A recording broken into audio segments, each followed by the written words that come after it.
إن هذا القرآن يهدي للتي هي أقوم. یہ قرآن وہ رستہ دکھاتا ہے جو سب سے سیدھا ہے۔ الحمدللہ وحدہ والصلاة والسلام على من لا نبی بعدہ اما بعد فاعوذ باللہ من الشیطان الرجیم۔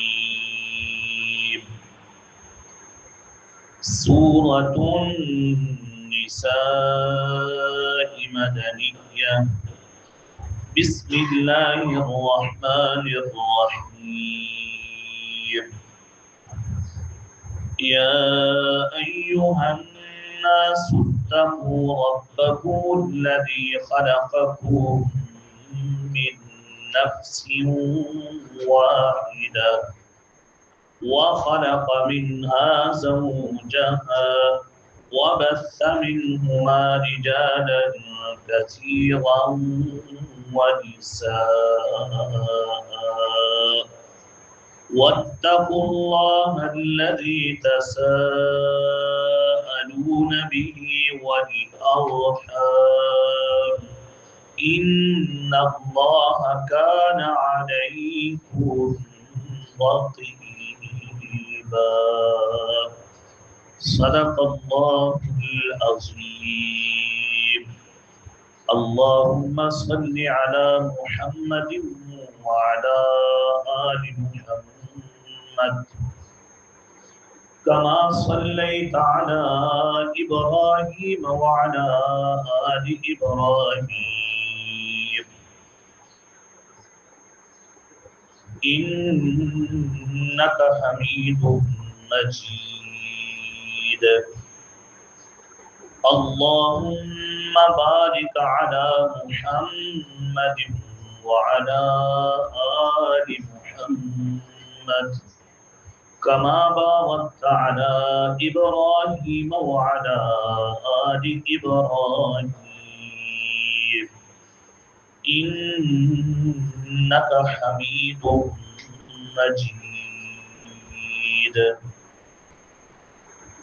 سورت کا نام ہے النساء، آیت نمبر 1۔ سب سے پہلے گزشتہ سبق کا مختصراً خلاصہ۔ سورہ نساء کی وجہ تسمیہ،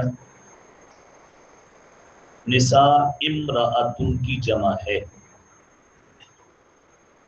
اس میں بہت سے احکامات بیان کیے گئے، زیادہ تر کا تعلق خواتین کے ساتھ ہے، اسی مناسبت سے اس کا نام رکھ دیا سورہ النساء۔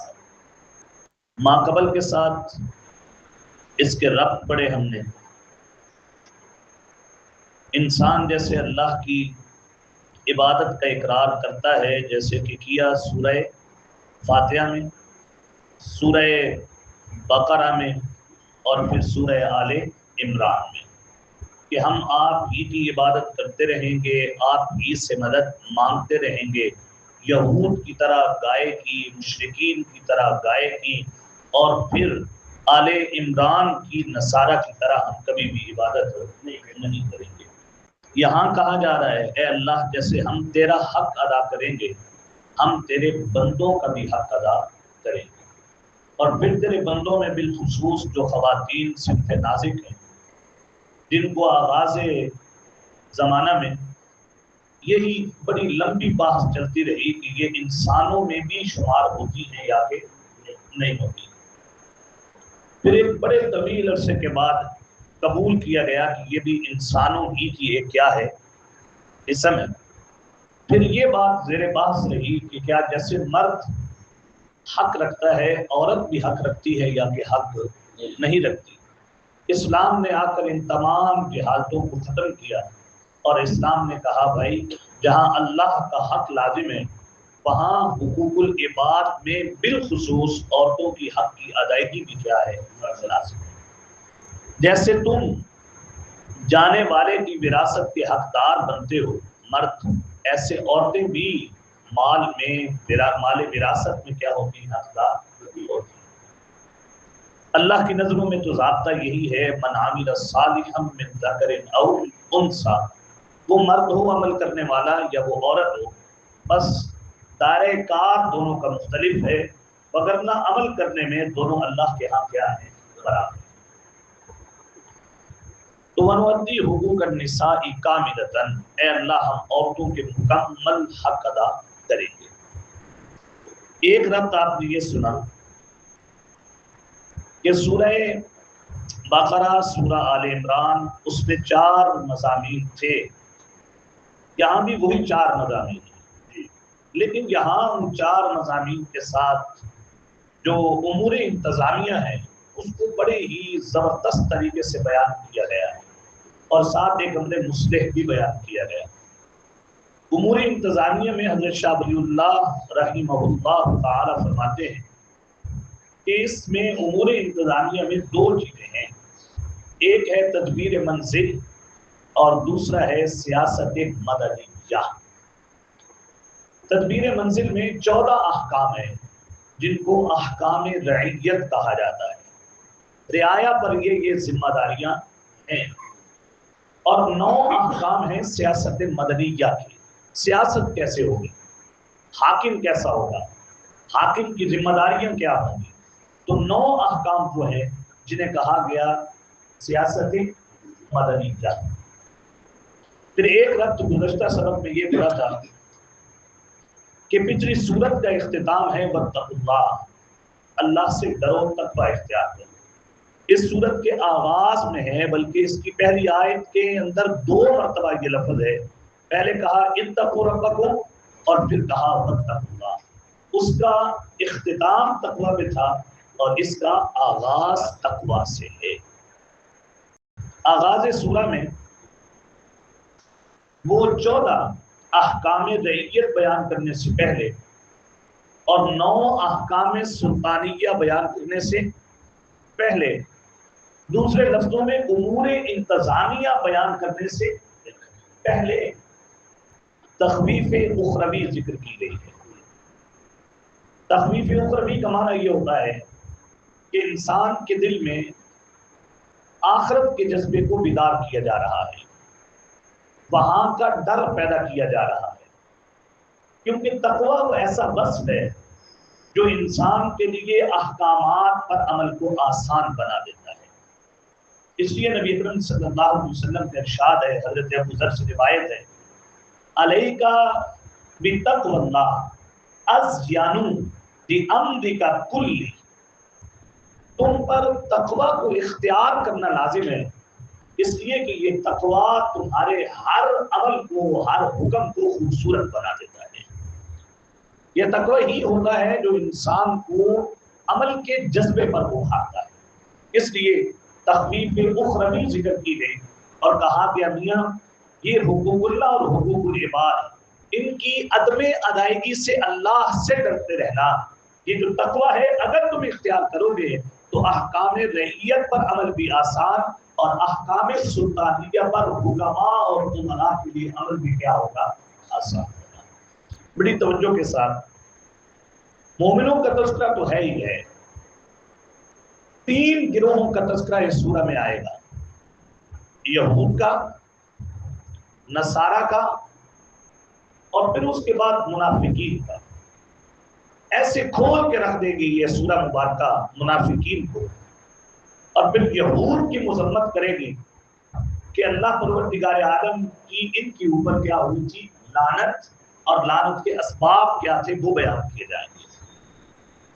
اور نصارہ کی تردید ہوگی جنہوں کا نظریہ یہ تھا کہ الہ کتنے ہوتے ہیں؟ 3۔ اس میں کہا جائے گا غلط ہے، انما اللہ الہ واحد، الہ تو صرف کیا ہے؟ ایک الہ ہے۔ یہ 3 جماعتیں اس کے اندر موضوع کے طور پر ہوں۔ ایک ربط آپ نے گزشتہ سبق میں سنا کہ سورہ بقرہ میں یہود کی اصلاح تھی، سورہ آل عمران میں نصارہ کی اصلاح تھی، اب یہاں سے اصلاح العرب کا مضمون ہے۔ یہود بھی قابل اصلاح ہیں، ہم نے کر دی بقرہ میں، نصارہ بھی قابل اصلاح ہیں، ان کی اصلاح سورہ آل عمران میں، یہ جو عرب ہیں جن میں حضور صلی اللہ علیہ وسلم کو مبعوث کیا گیا، یہ بھی اصلاح کے کیا ہے؟ قابل ہیں۔ اب عربوں کی اصلاح کے لیے سورہ نساء میں زبردست قسم کے مضمون بیان کیے جائیں گے تاکہ ان کی اولاً اصلاح ہو اور ثانیاً قرآن کے ہر مخاطب کی سورہ النساء کے مضمون سے اصلاح ہو۔ وہ تو عورت کو انسان ہی نہیں سمجھتے تھے، اور پھر ایک خاص جو ایام ہوتے تھے ان میں تو ہاتھ کا پکا ہوا نہیں کھاتے تھے، قربت نہیں دیتے تھے، الگ کمروں میں بند کر دیتے تھے، اپنے اندر ان کا بیٹھنا بھی پسند نہیں کرتے تھے، بڑی نفرت ہوتی تھی عورت کے بارے میں۔ اسلام نے آ کر عورت کو جینے کا کیا دیا ہے؟ کمال ہے۔ اتنی کوئی بیٹی کی عظمت دل میں بٹھانے کی کوشش کی، یہ ساری کوشش تھی کہ تاکہ انسان کے ذہن سے عورت کا جو پستی کا مقام ہے اس کو نکال پھینکا جائے۔ جب قرآن نے اولاد کا ذکر کیا، یہب لمن یشاء اناثا ویہب لمن یشاء الذکور، وہاں عورت کو کیا کیا ہے؟ مقدم، اور مذکر جو ہے اس کو کیا کیا ہے؟ مؤخر۔ مفسرین کہتے ہیں یہ اشارہ کیا اس بات کی طرف کہ اولاد میں جو بہترین چیز ہے وہ آدمی کے لیے بیٹی ہے۔ اس لیے سورہ الکہف کے مضمون میں ہے والباقیات الصالحات خیر عند ربک ثوابا وخیر آمالا۔ یہاں مفسرین نے کہا ہے کہ ام عائشہ سے روایت ہے کہ باقیات الصالحات سے مراد پیچھے کہا گیا المال والبنون، یہ مال، یہ تمہارے بیٹے، زینت الحیات الدنیا، یہ تو دنیا کی کیا ہے؟ زینت ہے۔ اصل جو تمہاری اولاد میں زیادہ تمہارے لیے نافع ہے وہ کہا گیا کہ تمہاری بیٹیاں ہیں، والباقیات الصالحات، ان کی تربیت کرنے والا، ان کی پرورش اچھی کرنے والا، وہ اپنے لیے ہمیشہ کا اجر کیا رکھتا ہے؟ باقی رکھتا ہے۔ باقیات الصالحات، باقی رہنے والی نیکیاں، ان میں بیٹی ہے۔ حضور نے ذہن صاف کرتے ہوئے یہ ارشاد فرمایا، خوش بخت ہے وہ عورت جس کے پیٹ سے پہلی جنم لینے والی اولاد جو ہے وہ بیٹی۔ آپ نے خوش بخت ہونے کی علامت قرار دیا۔ وہ ایک باپ جو جہنم میں جانے کا مستحق بن جائے گا اپنے عملوں کی وجہ سے، اور اس کو لے جایا جائے گا، تو دو بیٹیاں آ کر اس آدمی کو چمٹ جائیں اور کہیں گی اللہ اسے ادھر نہ جانے دے، تو اللہ کریم فرمائیں گے یہ کون ہے؟ تو وہ کہیں گی یہ ہمارا کیا ہے؟ باپ ہے۔ یہی بھی دنیا میں آنے کا کیا بنا؟ سبب بنا۔ اسی نے اچھا نام دیا تھا، اسی نے اچھی تربیت دی تھی، اسی نے تعلیم دی تھی، آج اسی کی تربیت کی بدولت تو ہم جنت میں جانے والی بنی۔ تو اللہ کریم بیٹیوں کی سفارش سے کہیں گے اب تم کیا چاہتی ہو؟ اللہ اگر ہم جنت میں جانا چاہتی ہے تو اپنے باپ کو ساتھ دے دی جائے۔ حدیث کا مفہوم ہے، یہ حدیث شروع ہوتی ہے تو حضور نے فرمایا آخرت میں میرا ایک امتی مجھے دکھایا گیا اور اس کے ساتھ یہ بنا۔ اللہ پروردگار عالم ان بیٹیوں کو کہیں گے تم راضی ہو اگر تمہارے باپ کو تمہارے ساتھ جنت میں بھیجا جائے؟ اللہ ہم یہی چاہتے ہیں۔ اللہ فرمائے گا اے بیٹیوں اپنے باپ کی سفارش کی بدولت ہم نے سفارش قبول کی، جاؤ اپنے باپ کو بھی جنت میں لے کے جاؤ۔ تو یہ ہے والباقیات الصالحات۔ للرجال نصیب مما ترک الوالدان والاقربون وللنساء، جیسے مردوں کے لیے وراثت میں حق ہے ایسے عورتوں کے لیے وراثت میں کیا ہے؟ حق ہے۔ یہ تو جہالت ہے ہماری کہ ہمیں اسلام سے متنفر کرنے کے لیے یہ کہا گیا اگر مرد کا ڈبل ہے تو عورت کا سنگل۔ جنہوں نے انسان ہی نہیں تصور کیا آغاز میں، اور جن کے نزدیک آج بھی، میں نے پچھلے سبق میں عرض کیا تھا کہ نصارہ کے اندر وراثت دینی، ان کے دین کے اعتبار سے وراثت تقسیم نہیں کی جاتی۔ یہ ان کے بعد میں سیاسی قوانین ہیں کہ بھائی اگر مرد چھوڑ دے گا تو عورت کو اتنا دینا پڑے گا طلاق کی صورت میں وغیرہ وغیرہ، مگر نہ نہیں، اسلام ہے جس نے عورت کو آ کے کیا دی ہے؟ عزت دی ہے۔ اور اسلام نے یہ کہا ہے اللہ اکبر کہ جو جنت ہے یہ تو ماں کے قدموں کی کیا ہے؟ نیچے۔ اور یاد رکھ لے مفسرین نے لکھا ہے خدمت میں ماں کا حق مقدم ہے اور حکم میں باپ کا حق مقدم ہے. خدمت میں یہ ہماری جہالت ہے نا. ماں اپنی طرف اولاد کو کھینچتی ہے اور باپ اپنی طرف. وغیرہ شریعت نے تو بتا دیا اولاد خدمت میں ماں کی خدمت کرو، وہ مقدم ہے. یہ نہیں کہ پاپا کی نہیں کرنی، پاپا کی بھی کرنی ہے. لیکن ماما اگر پانی مانگ رہی تو پہلے ماما کو دے دو، پھر پاپا کو بھی دے دو. لیکن سمجھدار ماما وہی ہوتی ہیں، پہلے کس کو دو؟ پاپا کو. تو خدمت میں اسلام نے اندازہ کریں کہ کیا مقام. اور پھر عورت کی حوصلہ افزائی کرتے ہوئے قرآن یہ کہتا ہے سبحان اللہ، اسلام جتنی عزت عورت کو کسی نے نہیں دی، نہ کوئی دے سکتا ہے. حج کریں، عورتوں نے کہا کہ ہم بھی جہاد کریں. ادھر یہ جاتے ہیں جب آپ شہید ہو جاتے ہیں، سارے اگلے پچھلے معاف اور سیدھا قیلت خل الجنت، جنت میں جاؤ. ہم بھی جہاد کریں گی. حضرت نے فرمایا پیسے ہوں، محرم ہو، تم حج کر کے آ جاؤ، تمہارا حج کرنا مردوں کے جہاد کے برابر. سبحان اللہ. اور پھر کہا گیا جب یہ کسی بچے کو جنم دیتی ہے اپنی عمر کے 30 سال میں، 25 سال میں، یعنی عمر کے کسی حصے میں، حضور علیہ الصلوۃ والسلام نے ارشاد فرمایا اللہ پروردگار عالم اس عورت کے گناہوں کو ایسے صاف کر دیتے ہیں، ایسے پاک کر دیتے ہیں اس عورت کو، جیسا کہ دنیا میں آنے والا بچہ گناہوں سے کیا ہوتا ہے؟ پاک ہوتا ہے. بہرحال تو اس میں اصلاح العرب ہے. اور وہ جو 14 احکامات پہلے رعیت کے آئیں گے اس سے پہلے تخفیف ہے. اب دیکھیے اس سورہ مبارکہ کے الفاظ. یا ایھا الناس، لفظ الناس جو ہے یہ عام ہے. یا ایھا الذین آمنوا سے شروع نہیں کیا، آغاز کس سے کیا ہے؟ الناس سے. ہر ایک کو یہ کہا جا رہا ہے اتقوا ربکم، تم اپنے رب سے کیا کرو؟ ڈرو. عدل، احسان. آج کا سبق بڑا اہم ہے، اس لیے میں نے اس آیت کو پچھلے سبق میں بھی کیا، آپ بھی کر رہے ہیں تاکہ اللہ ہماری اصلاح فرما دے، کیونکہ یہ ہے ہماری اصلاح. عدل، احسان، ایتاء ذی القربی، فحش، منکر اور بغاوت سے اگر بچنا چاہتے ہو تو ایک وصف ہے جو تمہیں ان تمام چیزوں سے بچائے گا، اور وہ ہے اتقوا. تم کیا اختیار کرو؟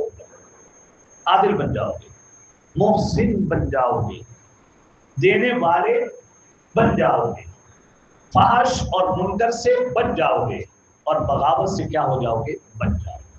اس لیے کہا گیا کہ تقوی اختیار کرو. اللہ مجھے بھی آپ کو بھی عمل کی توفیق عنایت فرمائے. اس کے بعد لفظ رب لایا ہے. رب کسے کہتے ہیں؟ جو ہر ایک کی ضرورت کو پورا کرے. رب کا معنی کیا ہے؟ جو ہر ایک کی ہر ضرورت کو پورا کرے. بڑی توجہ سے سنیے گا بات. تقوی کے بعد لفظ اللہ نہیں لائے، اتقوا اللہ نہیں کہا، اتقوا ربکم کہا ہے.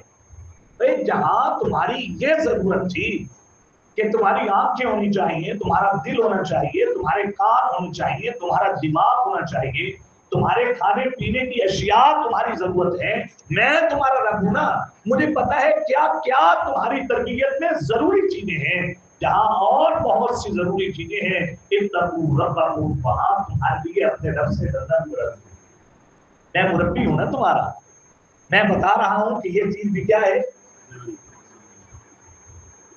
اور شروع میں پی ٹی وی پہ مشہوری آتی تھی نونہال، آتی تھی نا نونہال. جہاں ضروری ہے، جہاں جامع شیری کیا ہے ضروری ہے، جہاں دودھ ضروری ہے، میں تمہیں بتاتا ہوں اس سے زیادہ تمہارا رب تمہیں بتا رہا ہے تمہارے لیے تقویٰ کیا ہے ضروری ہے.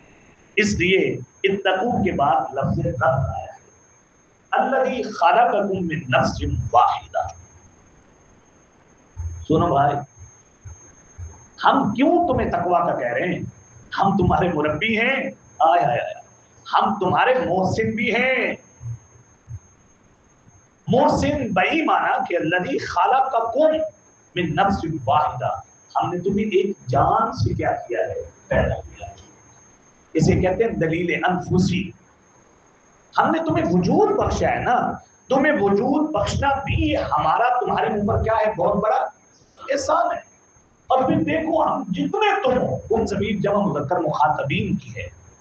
اور قرآن یہ بھی عورتوں کے لیے بڑی عجیب بات ہے کہ قرآن مردوں کو غالب ذکر کرتا ہے، عورتوں کو مغلوب درجے میں ذکر کرتا ہے.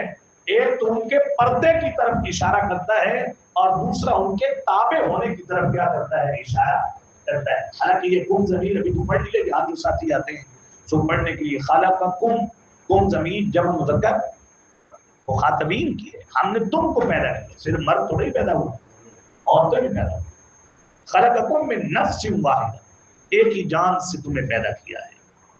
حضرت آدم علیہ السلام کی تخلیق کا قصہ حدیث میں موجود ہے. اللہ نے فرشتے کے ذریعے مختلف زمین سے کیا لی، مٹی دی. پھر حضرت کا پتلا کیا کیا، بنایا. یہ سارے، یہ شرقی، یہ غربی، یہ اجمی، یہ عربی، یہ کالے، یہ گورے، یہ سب ایک ہی حضرت آدم کی اولاد ہیں. لیکن حضرت نے فرمایا جیسے جیسے انسان ہوتا ہے اس کے اوپر اس کی مٹی کا اثر کیا ہوتا ہے، غالب ہوتا ہے. اور مزاج بھی یہ جو مختلف ہوتے ہیں، اس کے اندر بھی حدیث میں ہے کہ مٹی کا اثر کیا ہے، غالب ہے. بہرحال اللہ نے حضرت کو تخلیق کر دیا. وَخَلَقَ مِنْهَا زَوْجَهَا.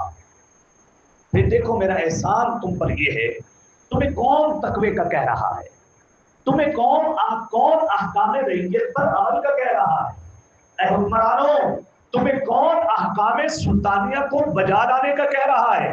وَخَلَقَ مِنْهَا زَوْجَهَا، جس نے تمہیں ایک جان سے پیدا کیا اور پھر اسی جان سے اس کی بیوی کو کیا کیا، پیدا کیا.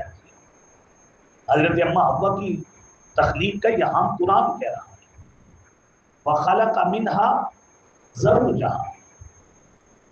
اب کئی لوگ ہیں بیچارے جو اپنے عقل اور اپنے فہم سے قرآن سمجھنے کی کیا کرتے ہیں، وہ کئی بار غلطی کرتے ہیں قرآن میں. اور یہاں بھی انہوں نے کیا کی ہے، غلطی.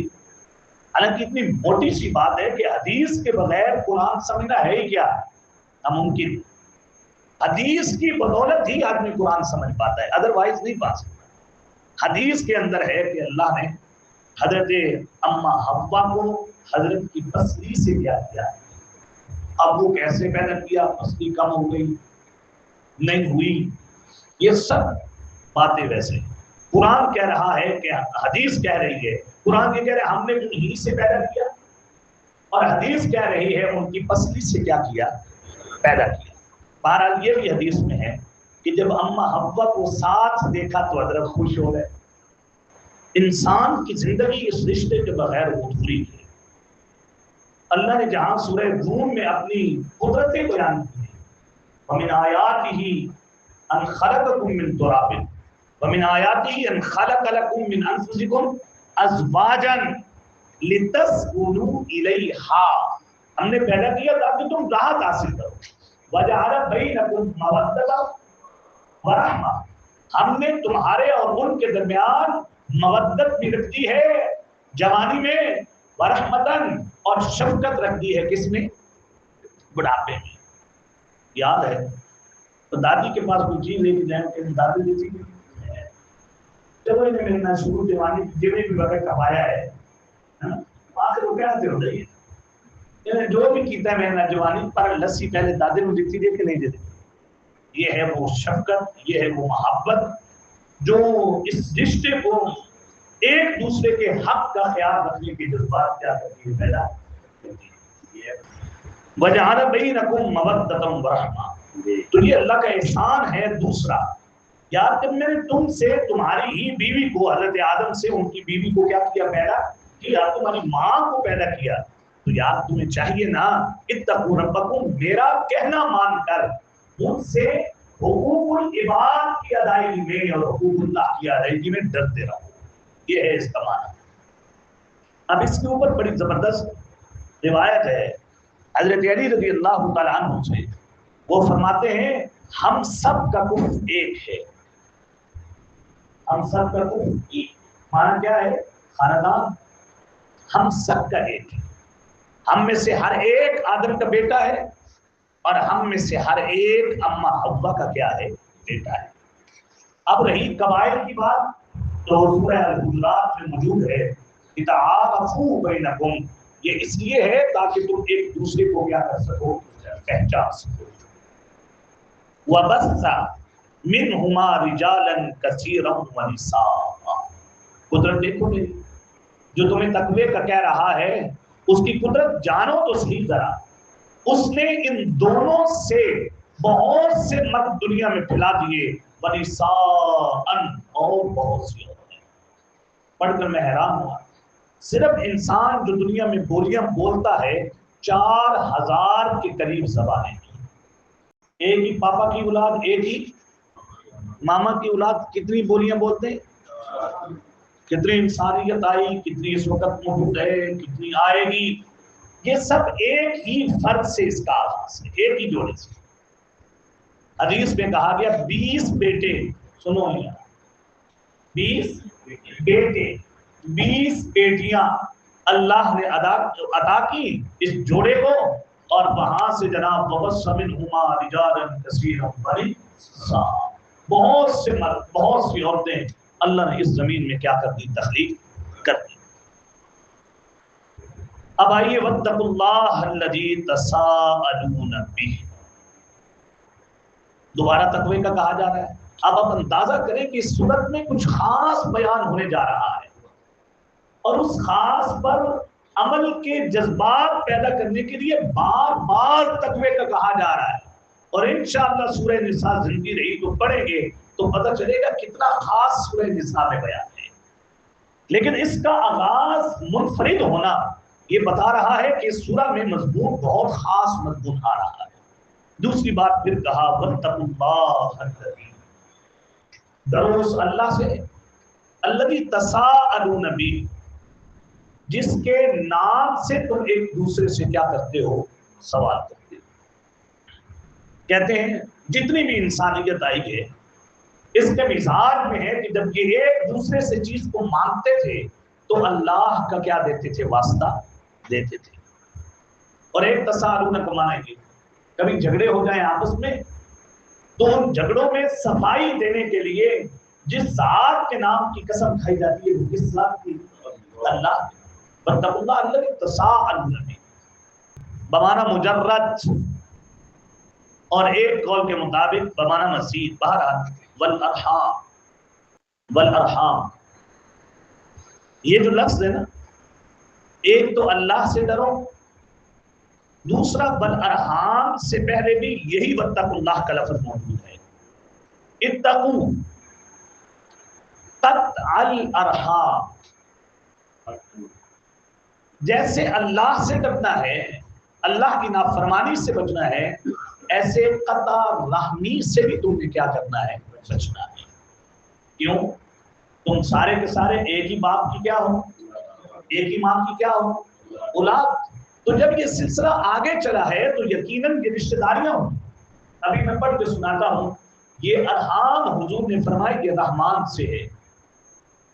ارحام کس سے ہے؟ اللہ کی صفت رحمان سے مشتق ہے. رحم، شفقت. ایک دوسرے جو تمہارے رشتہ دار ہیں ان کے ساتھ تم نے صلہ رحمی کرنی ہے. اتقوا ان تقطعوا الارحام، اور تم نے ساری زندگی اس بات کی کوشش کرنی ہے کہ کہیں ہم سے قطع رحمی نہ ہو جائے. اب اس پر حضور نبی محترم صلی اللہ علیہ وسلم کی جو باتیں ہیں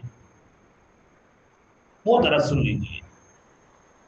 ایک بات جو یہاں ذہن میں یہ رکھ لیجیے، عورت کی اس تخلیق کی جگہ پر یہ جو وَخَلَقَ مِنْهَا زَوْجَهَا، یہاں مفسرین نے لکھا ہے اور حدیث میں ہے کہ اللہ نے حضرت اما حوا کو حضرت آدم کی پسلی سے پیدا کیا. اور پھر حضور نے فرمایا بالخصوص جو اوپر والی پسلی ہوتی ہے یہ نیچے والی پسلیوں کی مقابلے میں ذرا زیادہ ٹیڑھی ہوتی ہے. مانا کیا ہے؟ حضرت نے تربیت کی تخلیق فطرت کی جو ہے نا، اس کا خالق اللہ ہے.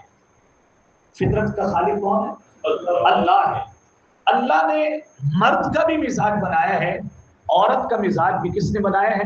اللہ نے بنایا ہے.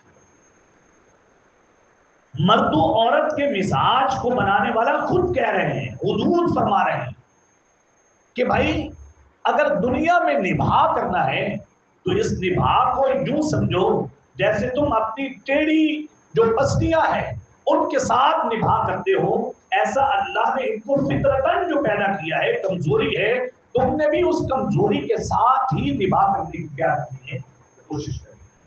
کتنا زبردست تربیت ہے. زیادہ جرار بننے کی کوشش کرو گے تو توڑ بیٹھو، اور اپنی جو گھریلو زندگی ہے اس کو ضائع کر بیٹھو گے.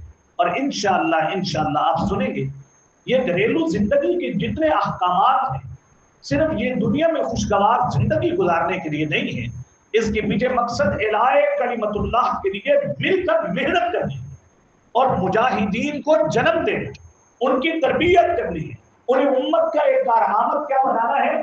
فرد بنانا ہے. اب امت کا کارآمد فرد بنانے کے لیے زوجین کا اتفاق کیا ہے؟ ضروری ہے.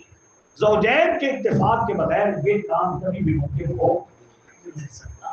اس لیے بہرحال تو میں یہ عرض کر رہا تھا والارحام. ایک بات رسول لیجیے یہاں پر جو میں نے شروع میں کہی، پھر ایک بار تازہ کیجیے. میں بزرگوں کی عبارت سنائی دیتا ہوں.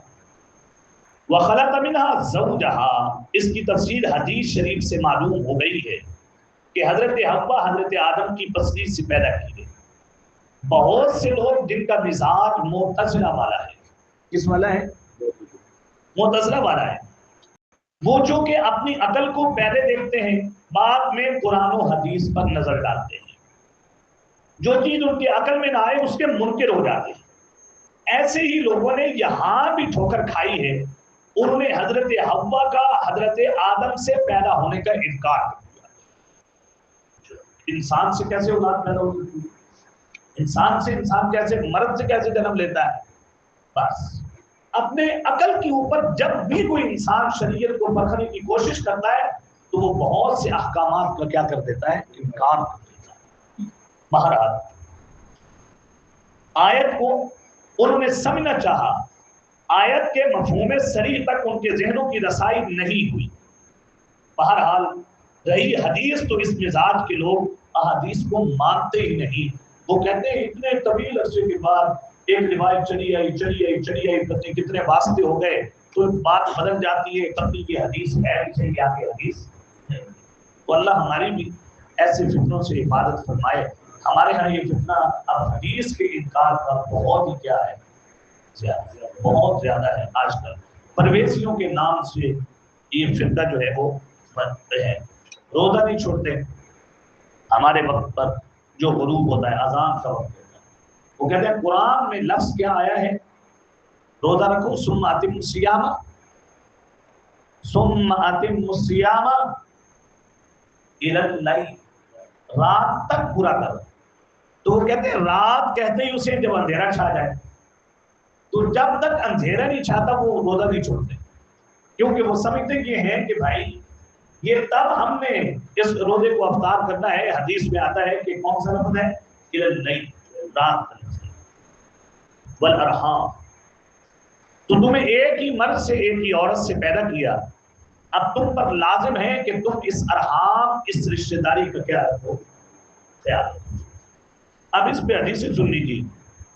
صلہ رحمی کا حکم اور قطع رحمی کا وبال، یہ ہے اہم ترین بات اس آیت کی بھی، اور اس سورہ مبارکہ کے آغاز میں یہ چیز جو اہم ترین بتائی جا رہی ہے وہ یہ بھی ہے.